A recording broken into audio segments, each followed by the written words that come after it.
नमो नमः. प्रवाचिका अहंदया जोशी संस्कृताध्ययने समेषां स्वागतम्.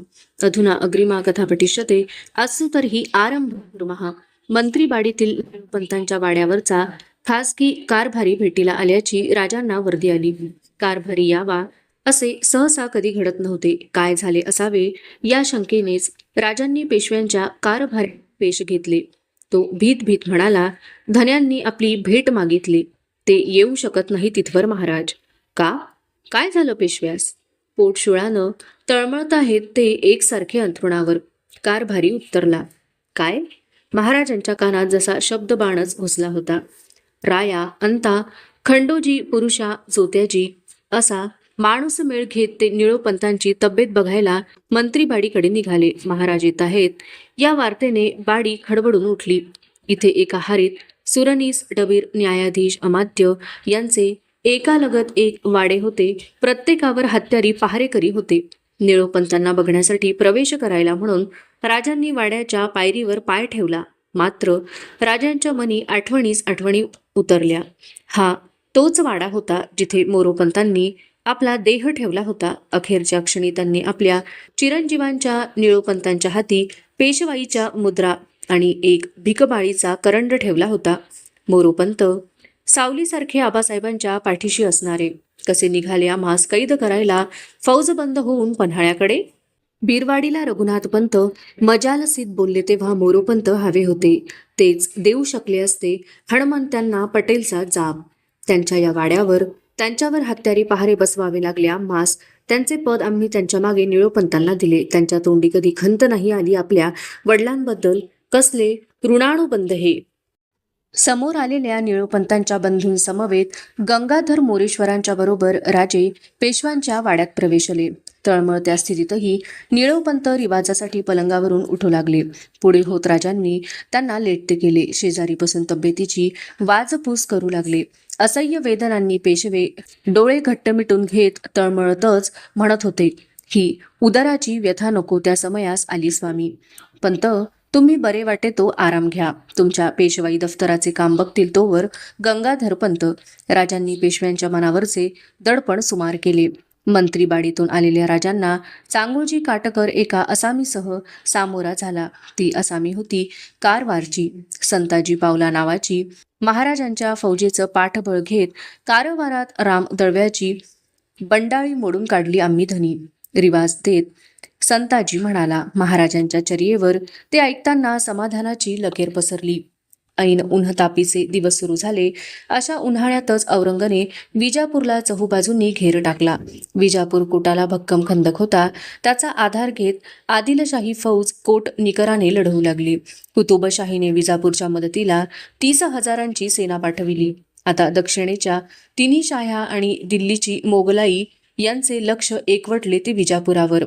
याच विजापुरात शहाजी राजांना काढण्या घालून फिरवण्यात आले होते. इथेच बड्या बेगमेच्या दरबारात सेवा को जिंदा या मुर्दा पेश करूंगा अशी कसम खात खान अफजलने असर महालात विडा उचलला होता आणि 30 आदिलशाही राखायला हंबीरराव घोडदळासह विजापुराभोवती खिरट्या घालत होते.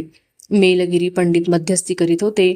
हरसूलच्या गंगाधर नागनाथ नावाच्या दाढी कोरलेल्या एका असामीला घेऊन कुलेश खासेवाड्याच्या सदरेला राजांना पेश आले.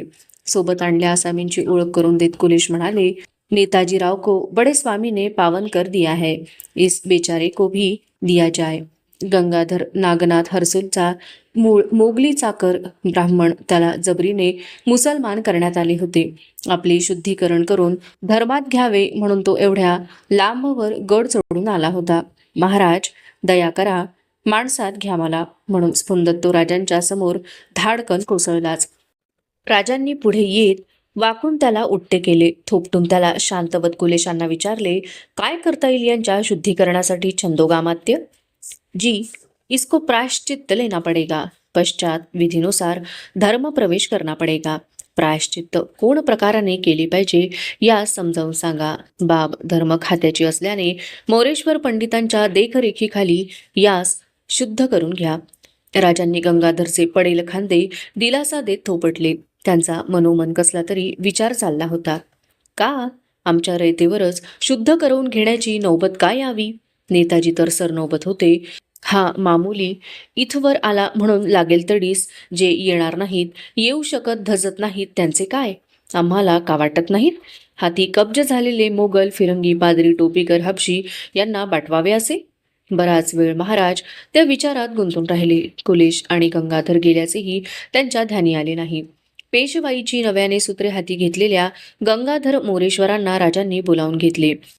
चेऊल भागातील रयतेला द्यायच्या सवलती त्यांना सांगितल्या. हापशांना पुरा बंदोबस्त राहावा या विचाराने ते गंगाधर मोरेश्वरांना म्हणाले, जंजिरा कोटाच्या तर्फे नव्या नामजातीची पत्र पाठवा पेशवे. खंदेरीवर माणकोजी, सागरगडावर उदाजी पडवळ आणि सुभानजी खराडे, कुलाबा कोटावर भिवजी गुजर ही वकुबाची माणसं नामजात करा. त्यांना तातडीनं नेमल्या जागा जवळ करायची समज द्या. महाराज सांगत होते ते ध्यानपूर्वक ऐकणाऱ्या गंगाधर मोरेश्वरांना काहीतरी महत्वाचे बोलायचे आहे. हे राजांनी ताडले. मध्येच थांबत त्यांनी विचारले, आमच्या निळोपंतांची तब्येत बरी की कशी? जी कालपासून ठीक आहेत ते, थोडी विश्रांती घ्यावी लागेल. आम्हाला म्हणायचं होतं. बाप वर्माची असल्याने गंगाधर अडखळले. बोला, काय आहे? राजांना ते कशाबद्दल सांगणार याचा काही अंदाज आला नाही. कर्नाटककडची तंजावरची खबर आहे की काय? बोला. राजांच्या कपाळीचे शिवगंध आक्रसले. एकोजी महाराजांचे चिरंजीव अर्जुनजी तंजावर सोडून मोगलास मिळाले.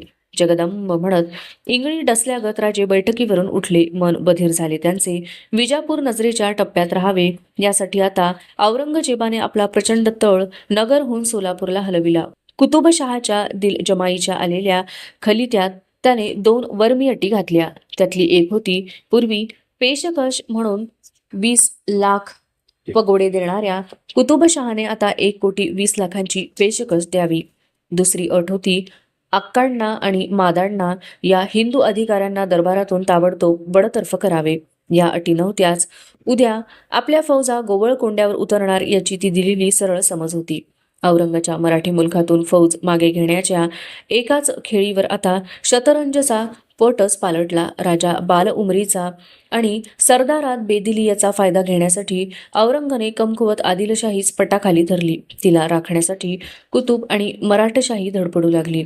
कोकणातील वतनदारांची बंडाळी मोडण्यात सचिव रामचंद्र पंतांची ताकद खर्ची पडत होती. त्यांना रायगडी यायलाही फावत नव्हते. त्यासाठीच शंकराजी नारायण यांना याद फरमावून राजांनी सचिवपदाची जोखीम त्यांच्यावर सोपविली. जशी शुद्धीकरणाची बाब काट्यासारखी राजांच्या मनी सलत होती, तशीच आणखी एक बाब होती. मुलखातल्या बागलाणापासून कारवारपर्यंतच्या वरघाटातील भिल्ल, कोळी, धनगर अशा अश्राफ असहाय्य लोकांना गुलाम म्हणून खरेदी करून त्यांचे तांडेच्या तांडे सिद्धी व टोपीकर बोटीवर लादून दूरदेशी पाठवित होते. माणसांना जसे काही वालीच नव्हते कोणी, याला पायबंद घालणे आवश्यक होते. नव्याने नामजात शंकराजी नारायण यांना त्यासाठी राजांनी याद घेतले. शंकराजी वरघाटाची रयत गुलाम म्हणून हबशी व टोपीकर खरेदी करून त्यांचा दूरदेशी विक्रम आणतात. कशी जातात ही माणसं? काही माग. शंकराजींच्या ध्यानीमनी नसलेली बाब पुढे आली. जी जकात भरतात त्यांची दरडोई 3 पगोडे खजिन्यात. गरीब अन्नाला मोतात माणसं एवढ्यावरही गुलाम म्हणून जायला तयार होतात. 3 पगोड्यास 1 माणूस. शंकराजी अशी रानावनातली जी माणसं आहेत त्यांचं मन वळवून संचणी करायला कळवा. घाटाघाटातील सुभेदारांना यातूनही शिपाईगिरी परीस गुलामगिरीच खोट मानून जे दूरदेशी जायला राजीच असतील त्यांच्यासाठी खरेदीदारावर दरडोई 12 पगोडे जकात जारी करा. राजे कडव्या निकालाने बोलले. हुकुमाची तातडीने तामिली करण्यासाठी शंकराजी निघून गेले. गुलामी केवढा कलंक हा माणुसकीवरचा.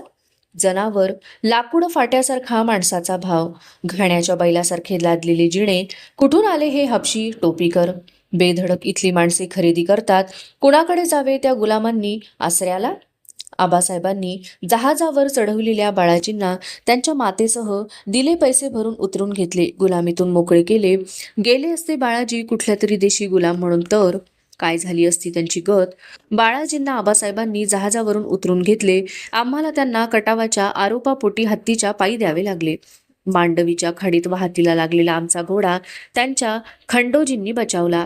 कसला तिढा हा हयातीचा, का उकलत नाही?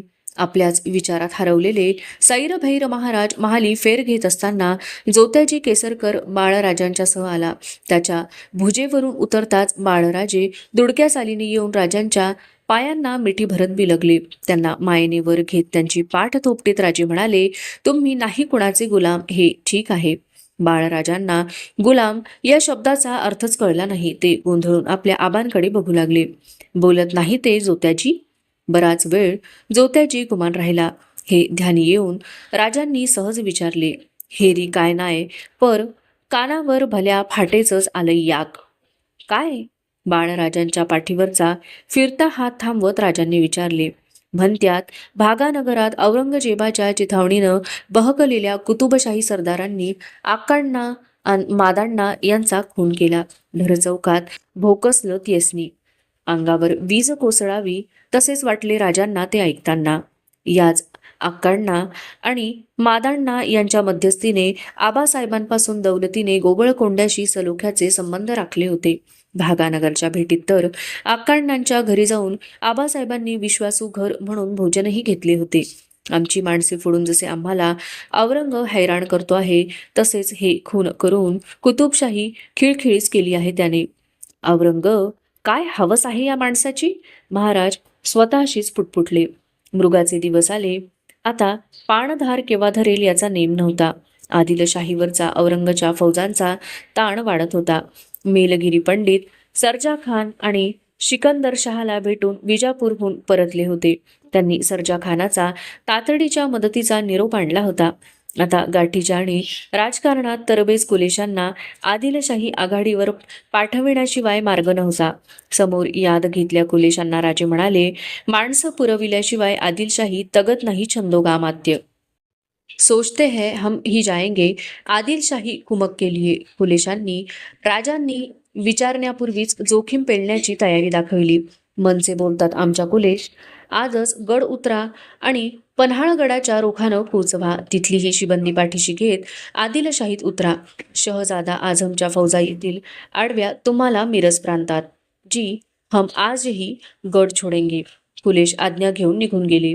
मिरज, सोलापूर, अकलूज, इंदापूर अशी उभी पट्टी धरून राजांनी आता हंबीरराव कुलेश यांच्या फौजफळ्या आदिलशाहीच्या पाठीशी उभ्या केल्या. बाहेर गडमाथ्यावर पाऊस कोसळत होता. राजमनात विचारधारा थडथडत होत्या. याच वेळी लंडन दरबारचा खलिता घेऊन एक जहाज सुरत बंदराला लागले होते. त्या खलित्यात लंडनकरांनी स्पष्ट शब्दात लिहिले होते, राजा शंभूजी याच्या गोटात दाखल होऊन तुम्ही त्या युद्धसम्मुख राजाशी दाट मैत्री संपादन करा. मग तुम्हाला मोगल किंवा पोर्तुगीज यांना भिण्याचे कारण नाही. मुंबईजवळ सिद्दी किंवा मोगल यांना फिरकू देऊ नका.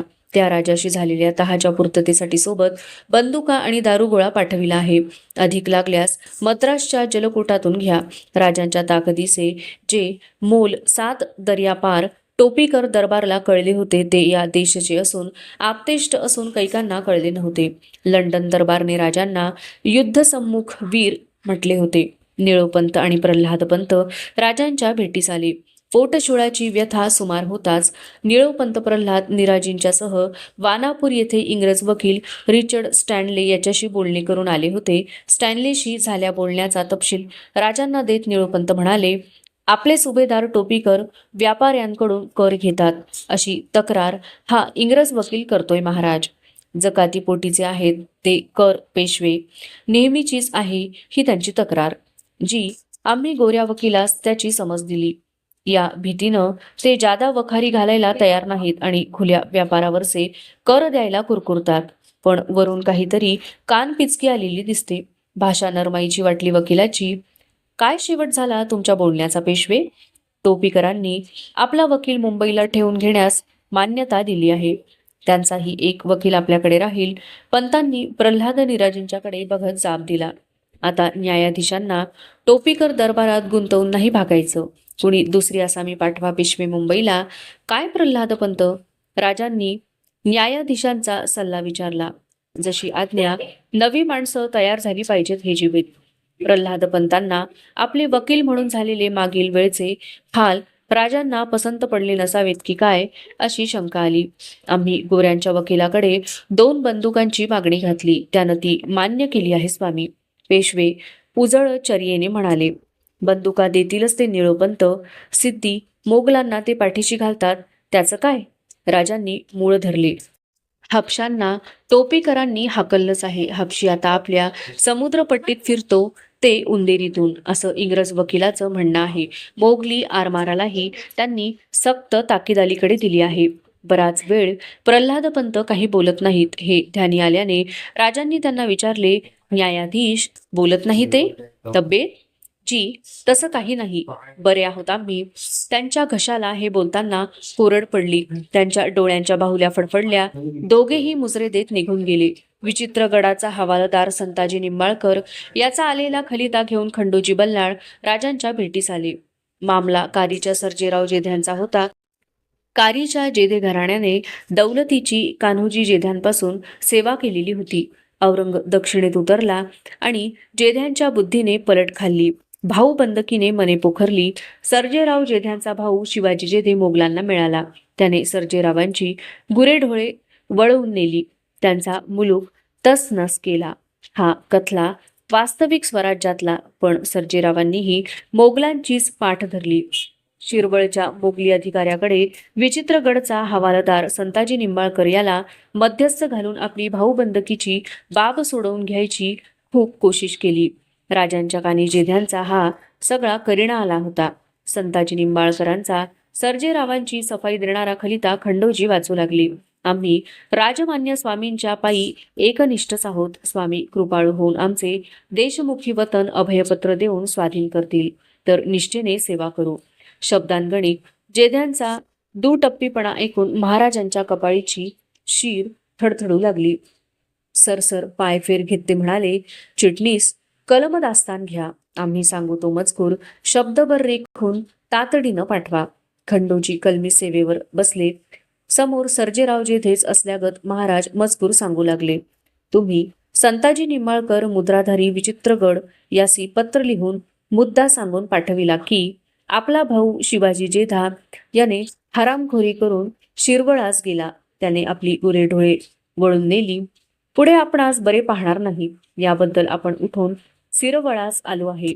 ऐसियासी आपण स्वामींच्या पायाजवळी एकनिष्ठच आहे. त्यावरून हे आज्ञापत्र तुम्हास लिहिले आहे. तरी आधी तुम्हीच सरासरी हरामखोरी केली की वतनदार होऊन इमाने इतबारे वर्तावे ते गोष्ट न करिता स्वामींचे अन्न बहुत दिवस बक्षिले. त्याचे सार्थक केलेत की स्वामींच्या पायाशी दुर्बुद्धी धरून 2 दिवसांचे मोगल त्याकडे जाऊन राहिलेत. तुमचा भाऊ गनिमाकडे गेला. तो बरे पाहिना ऐसे होते तरी तुम्ही हुजूर यावे होते. म्हणजे तुमचा एतबार व एकनिष्ठता कळू येती. ते केले नाही तरी बरीच गोष्ट जागली. या उपरेही गनिमाकडे राहणेच असेल तरी सुखेच राहणे. तुमचा हिसाब तो काय? या क्षणी स्वामी आज्ञा करतात तरी गनिमा देखील तुम्हास कापून काढावीतच आहेत हे बरे समजणे. एकनिष्ठेने स्वामींचे पायाजवळी वर्तावे असे असेल तरी जो राबता करणे तो हुजूर लिहून पाठवावा. हुजुराती खेरीज दुसरी याकडे एकंदर राबता न करणे. तुमचे जवळ एकनिष्ठताच आहे ऐसे स्वामीस कळविल्यावरी जे आज्ञा करणे ते करतील. तेणेप्रमाणे वर्तणूक करणे. खंडोजींनी खलितावर वाळूची चिमट शिवरून तो थैली बंद केला. पेशव्यांनी खानदेशात धरणगावच्या वखारी लुटल्याची पलटी म्हणून मुंबईच्या टोपीकरांनी आपलं धोरण बदललं आहे स्वामी. खंडोजींनी दुसरी बाब पुढे घेतली. बदलाचं धोरण काय आहे खंडोजी? राजे त्रस्त झाले. आपला समुद्रपट्टीचा मुलूख मारण्याचा ते यत्न करत आहेत, पण आपले सारंग डोळ्यात तेल घालून चाकते आहेत. राजांनी समाधानाचा सुस्तारा सोडला. चेऊलच्या खबरा आहेत. हापशांनी चेऊल जागजागी जेर केला आहे. थोरल्या स्वामींच्या निर्वाणीची व्यथा दवा देऊन बरी करणाऱ्या पिलाजी हव्याचा मुलगा बजाजी यानं हापशांच्या उंदेरी बेटावर जोरावरीचा हमला केला. त्यामुळे चिडून हापशी चौलात मेळानं घुसले आहेत. कित्येक चौलकरांची कापाकापी केली त्यांनी. खबर सांगताना खंडोजी आणि ती ऐकताना महाराज पिळवटून निघाले. राजांच्या मनी आबासाहेबांचे अखेरचे बोल थरथडत फुरले. जंजिरा उंदेरीवर हापशी पाय ठेवून आहे. गलबतात लाटून हापशांनी पसार केलेल्या मुंबईत कामी आलेल्या सारंगसिद्धी मिश्रीची नेक मुद्रा त्यांच्या डोळ्यांसमोर तरळू लागली. जंजिरा खाडीस भरून काढण्यासाठी स्वतः केलेल्या जिद्दी यत्नांची सय मनात फडफडून गेली. हापशी, दौलतीच्या पसरास कुरतडणारा उंदीर. अवशिष्टा कथा अग्रिमे भागे पठिष्यते। अस्तु तर्हि पुनर्मिलामः। तावन् मङ्गलं भूयात्, शुभं भूयात्। नमो नमः। धन्यवादः।